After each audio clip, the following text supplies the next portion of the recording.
Good morning मेरे प्यारे दोस्तों, भाई बहन एवं कंप्यूटर्स। जैसा आज हमने कल बोला था कि आज हम नया चैप्टर बताएंगे, लेकिन आज भी पुराना चैप्टर चल रहा है क्योंकि इसके पहले हम जितना थ्योरी था थ्योरी बता चुके थे, अर्थात नियम रूल्स वगैरह बता चुके थे। ये वाक्य के बारे में आज उसी का क्वेश्चन बताने वाले हैं। इधर हमारे पास 2-3 साल कुछ पेपर है, यूपी टेट का, सी टेट का, पुलिस का पेपर जो है, उस पेपर के क्वेश्चन को आज हम बता दे रहे हैं। क्योंकि जब तक एक्सरसाइज ना करो तब तक थ्योरी पढ़ना कोई माने नहीं रखता है। थ्योरी हम सब बहुत पढ़े, 2 दिन तक पढ़े, कुछ शॉर्टकट, बहुत डिटेल तो नहीं पढ़ा जा सका। शॉर्टकट उसी के आधार पर जो मेन था पढ़ा गया, उसी के आधार पर क्वेश्चन यहाँ पर जो पेपर में पूछा गया है उसी पेपर क्वेश्चन को हम बता रहे हैं, उसी को हल करा दे रहे हैं। इसलिए ये चैप्टर आज इसको पूरा कर देंगे। 2 चैप्टर, पार्ट 1 पार्ट 2 थ्योरी आपकी हो गई। पार्ट 3 में उसी से संबंधित, उसी चैप्टर से रिलेटेड जो क्वेश्चन परीक्षा में विभिन्न परीक्षाओं में पूछे गए हैं उसको हम आपको बता रहे हैं। तो आज का हिंदी व्याकरण शब्द विचार भाग 3 हमने मोबाइल नंबर अपना लिख दिया। किसी को कुछ बात करनी है तो बात इससे कर सकता है या कमेंट कर सकता है। पहला प्रश्न है जो सीटेट 2019 में पूछा गया है, ये श्वास और ऑक्सीजन किस प्रकार का शब्द है? तत्सम, तद्भव, कहने को पहला तत्सम, दूसरा तद्भव है। पहला ये हो गया, दूसरा ये हो गया कि तद्भव और विदेशज, मतलब 2 यहां पर है और सभी विकल्प साथ 2-2 लिखा जा रहा है। और अर्थात पहला और दूसरा, पहले से पहला रिलेटेड होगा, दूसरा दूसरे रिलेटेड होगा। तो यहां पर तत्सम या तद्भव है, अर्थात ये तत्सम है, तद्भव है ये तो। फिर दूसरा तद्भव विदेशज, फिर तीसरा तत्सम और आगत, और तद्भव और तत्सम। ये 4 विकल्प जो हमारे पास है, इन चारों विकल्प में क्या होगा? एक चीज यहां पर हमने आप सबको उस थ्योरी में एक चीज नहीं बताया, ये आगत क्या होगा। ये जो नया एक चीज आया आगत, आगत क्या होगा, क्या आगत किसे कहते हैं? जब तक आगत को नहीं समझेंगे तब तक तत्सम तद्भव बता चुके। तद्भव विदेश मतलब जो क्षेत्रीय भाषा बोली जाती है, विदेश वो देशज जो हो गया, और विदेशज जो विदेशी भाषा होती है, विदेशी भाषा में कई भाषाएं आ जाती हैं। और तत्सम और आगत, आगत क्या होता है ये, इसको हम क्या कहेंगे?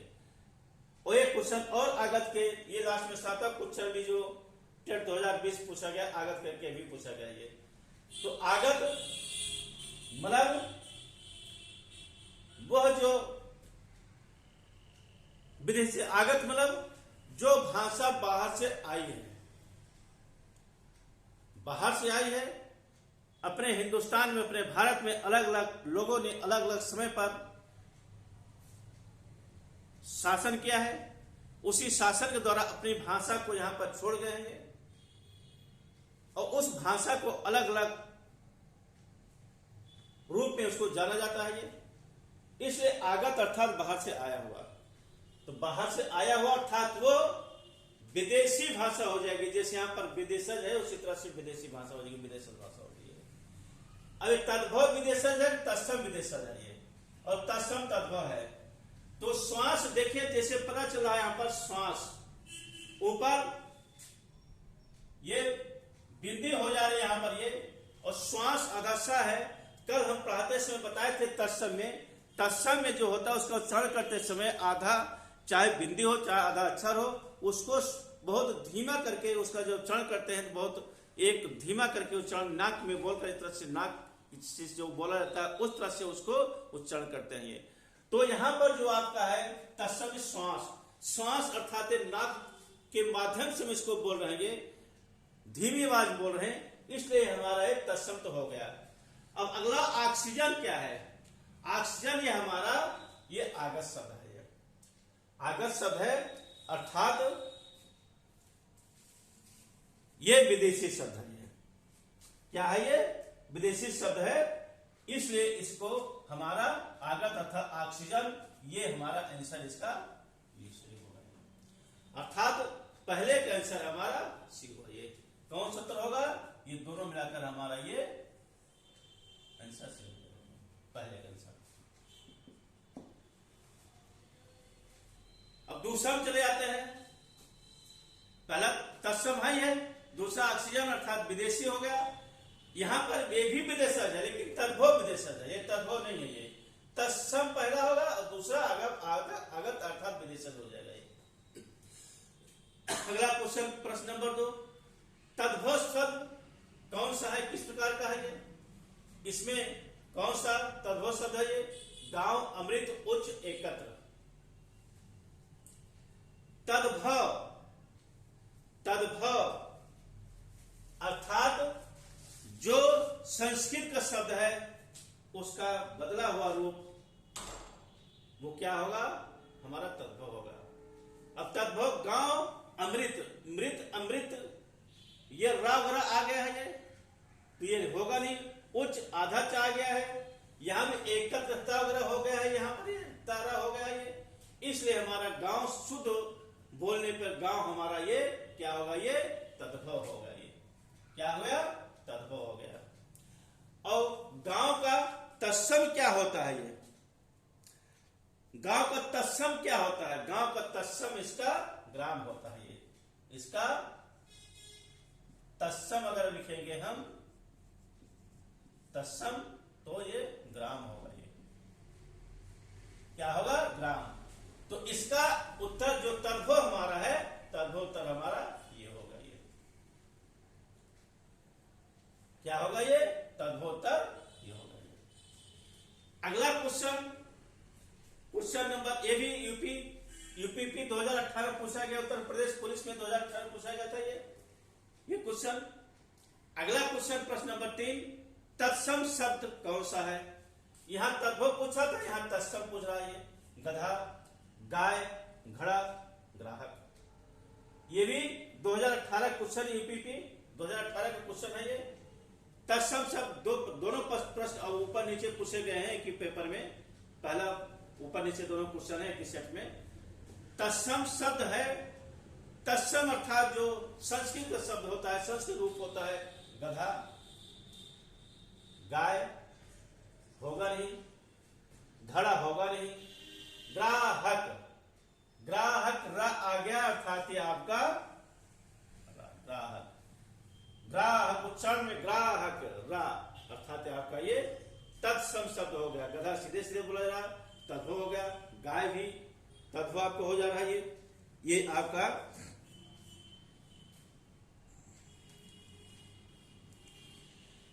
ग्राहक। और ग्राहक का ये तद्भव क्या होगा? ग्राहक का तद्भव क्या होगा? इसका ग्राहक का तद्भव क्या होगा? इसके लिए तद्भव इसका तद्भव क्या होगा? ग्राहक। इसका तद्भव ग्राहक होगा। ये क्या होगा? ग्राहक होगा। अर्थात हमें क्या पूछना है, क्या बताना है? तत्सम बताना है। जब तत्सम बताना तो आंसर हमारा ये होगा। अगला क्वेश्चन, कौन सा शब्द तद्भव है? नाथ, खेत, त्रिकुटी, प्रभु। यूपी टेट 2019 के क्वेश्चन है ये। कौन सा शब्द तद्भव है? तद्भव था जो संस्कृत रूप ना हो। ये अर्थात नाथ, खेत, नाथ, एक तरह से नाथ सा इस तरह से आ गया तो तत्सम बोला जाएगा। ये खेत आपका ये हो गया। त्रिकुटी राग आ जा रहा है। ये प्रभु, इसमें भी राग आ जा रहा है। ये इसलिए यहां पर ये आपका खेत जो आपका शुद्ध बना, ये खेत आपका आंसर हो जाएगा। क्या? तद्भव। और इसका खेत का जब तत्सम निकालेंगे, खेत का तत्सम,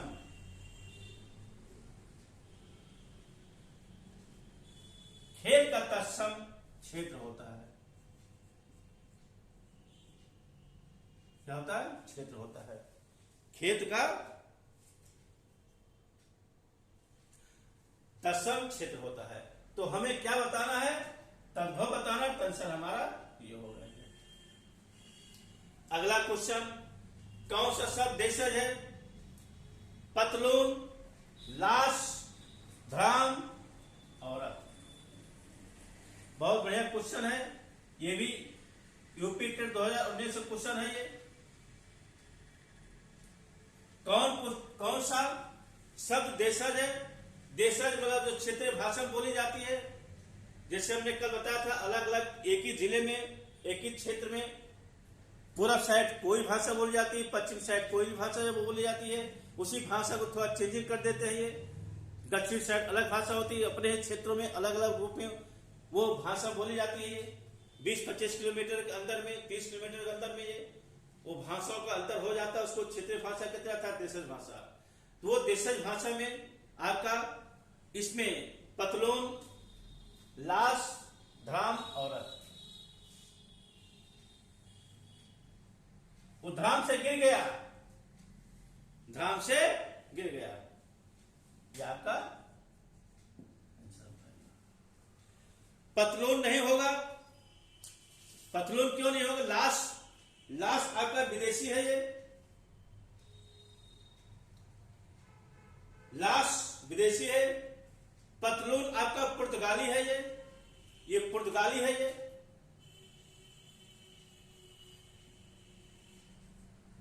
पुर्तगाली। और लाश तुर्की हो गया आपका। ये तुर्की। औरत अरबी हो गया। ये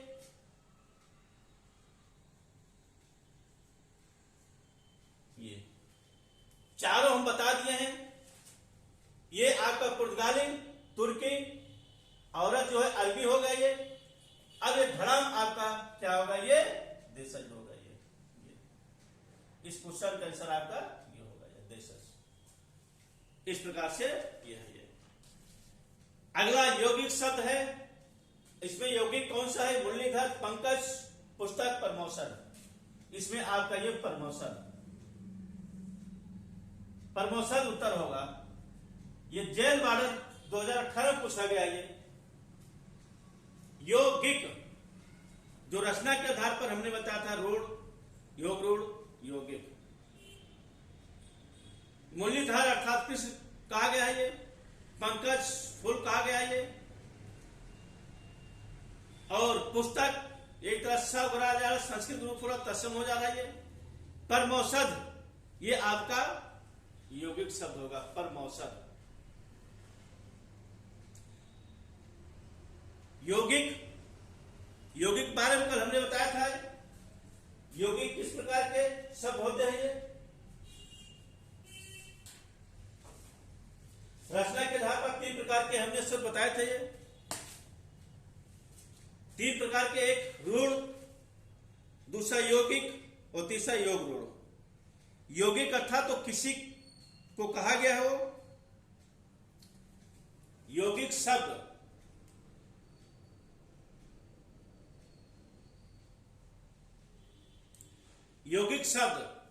जिसका संग विच्छेद होता है, उसके 2 भाग होते हैं, उसको यौगिक कहा गया है। ये और ये मुरलीधर आपका यौगिक है नहीं। मुरलीधर आपका योग रूढ़ है। योग रूढ़ अर्थात जो किसी के लिए कहा गया है, जो हमने बताया था एक समास का रूप यहां पर देखने मिलता है। ये कर्मधारय समास का रूप। पंकज भी किसी के लिए कहा गया है, पुस्तक आप संस्कृत है, इसलिए आपका ये परमौषध, आपका ये उत्तर, आपका ये कैसा हुआ? ये यौगिक हो गया। अर्थात दोनों परमौषध, इसका शब्द विच्छेद होगा और शब्द विच्छेद करने के बाद इसका एक शाब्दिक अर्थ बनेगा जो परमौषध होगा। ये अगला क्वेश्चन है। ये पौष्टिक खुराक में दोनों शब्द हैं। जैसे यहां पर आपको पहला क्वेश्चन था, उसी तरह से पौष्टिक खुराक में दोनों शब्द हैं। ये सीटेट 2020 का क्वेश्चन है। ये पौष्टिक खुराक, पौष्टिक और खुराक 2 प्रकार के यहाँ पर शब्द है। पौष्टिक भी है, खुराक भी है। अब इसमें दोनों प्रकार के शब्द हैं। दोनों प्रकार के शब्द, दोनों शब्द किस प्रकार के शब्द हैं? तत्सम आगत, तद्भव तत्सम, देशज आगत, तद्भव तत्सम। किस प्रकार का? ये तो यहाँ पर पौष्टिक स वगैरह तो अथस आ गया है ये, और चरण जो है वो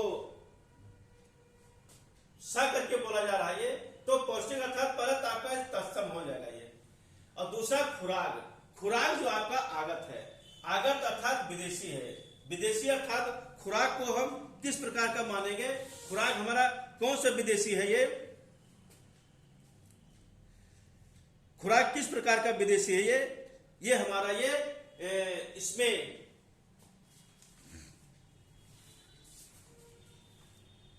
फारसी शब्द है। खुराक हमारा क्या है, ये फारसी शब्द है।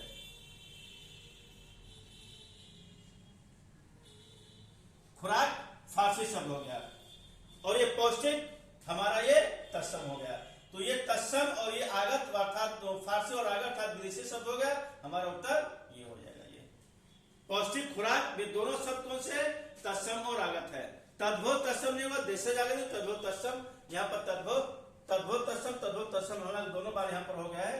तो यहाँ पर इससे हमें कुछ नहीं देना है, ये प्रिंटिंग मिस्टेक लिखने में थोड़ा समस्या हो गई है। तो हमारा आंसर ये आपका मेन, हमारा आंसर जो सही है उससे हमें देखना है। यहाँ तत्सम तद्भव लिखना चाहा था, ये इसको उधर इसको उल्टा लिखना चाहिए, उल्टा हो गया ये। तो हमारा आंसर ये हमारा तद्भव तत्सम, तद्भव और आगत हमारा हो गया, अर्थात एक खुराक आगत हो गया अर्थात फारसी होगा ये, और ये हमारा संस्कृत है। ये अगला क्वेश्चन है, क्वेश्चन नंबर 8 में, रिक्शा किस भाषा का शब्द है, अरबी, जापानी, फारसी, देशज। ये विदेशी सभी रिक्शा अर्थात किस प्रकार का है ये रिक्शा हमारा, अर्थात ये जापानी शब्द है। ये रिक्शा जापानी शब्द है। ये कबूतर किस भाषा का शब्द है, कबूतर अर्थात ये कबूतर हिंदी, जापानी, फारसी, ये फारसी है। ये क्या है, ये कबूतर फारसी शब्द है। ये जवाहर किस भाषा का शब्द है, जवाहर किस प्रकार का है, ये अरबी है। ये जवाहर आपका अरबी होगा। ये इस प्रकार से ये 10 क्वेश्चन आपके कंप्लीट हुए हैं। इस 10 क्वेश्चन को आप भले बात देखिएगा, समझिएगा। अगला चैप्टर कल जो पढ़ा रहे हैं पहले उसकी भी हम थ्योरी आपको बताएंगे। थ्योरी चाहे 1 भाग हो, चाहे 2 भाग हो, चाहे 3 भाग हो, थ्योरी उसको पहले बताने के बाद तब इसके बाद हम आप उसका कुछ क्वेश्चन फिर जो हमारे पास पेपर से करंट पेपर हैं, करंट पेपर के कुछ न कुछ क्वेश्चन आपको बताएंगे ये, जिससे पूरा चैप्टर कुछ न कुछ आपको समझ में अच्छी तरह से समझ में आ जाए अगली परीक्षा देने के लिए। और ये चैप्टर जो पुलिस से तैयारी कर रहे हैं, लेखपाल तैयारी कर रहे हैं, उनके लिए मोस्ट इंपोर्टेंट चैप्टर है, और टेट और सीटेट के लिए तो है ही है ये, क्योंकि उसके क्वेश्चन आपको इसमें बता रहे हैं ये। तो कोई भी एग्जाम जिसमें हिंदी आता है उसके लिए चैप्टर मोस्ट इंपोर्टेंट चैप्टर है, इसलिए इसको आप देखिएगा, समझिएगा, लाइक, सब्सक्राइब और कमेंट शेयर भी करिएगा। धन्यवाद।